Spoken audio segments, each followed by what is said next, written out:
People with weapons? Interesting. Florida Congressman Greg Steube joins me now. Are you concerned about election integrity, Congressman?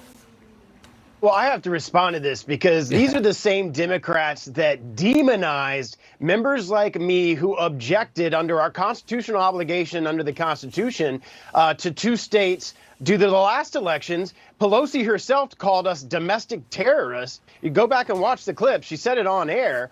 Republican members of Congress were domestic terrorists, and now all of them are questioning election integrity when they demonize members like myself for doing the exact same thing. They're laying this foundation because they know that they're going to get smacked in this midterm elections. They know they're going to lose the House, and so they're going to have to point to something, not their own policies, which is the reason why they're going to lose the House. So they have to point to something else to try to be a justification as to why they lose.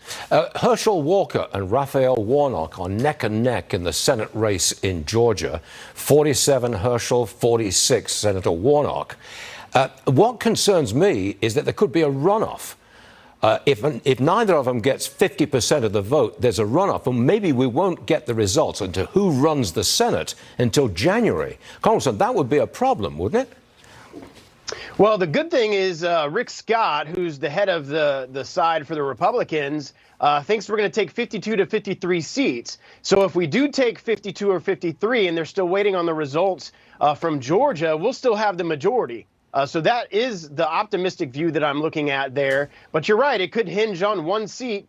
And the entire nation is going to be sitting back watching the things that are going on in Georgia as to who's going to control the Senate. But I believe the American people are sick and tired of the policies of the Democratic Congress and the Democratic White House, and are going to give us an overwhelming majority in the House and the majority in the Senate. And it's not going to matter if one seat is still being tied up in January, and we'll be able to start making our plans to run the nation and be a check and balance to these progressive policies in the White House. The momentum is clearly going towards the Republicans at this absolutely. point. I mean, is there anything you can think of that might turn that around? Is there anything President Biden could do, or the Democrats could do, or Obama could do that would, at the last minute, change a few minds?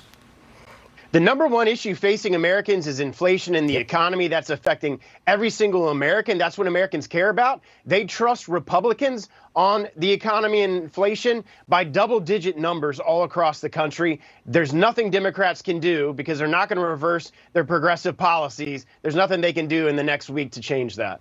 Abortion, even gun violence, and certainly climate change, they just don't figure in the arguments these days, do they? Not prominently, at least. No, that's not what Americans care about right now when they're trying to figure out how to put food on their table and pay for gas in their vehicles. I haven't heard anybody talk about January the 6th. I've not heard that mentioned once in my circle. Maybe I should get out more.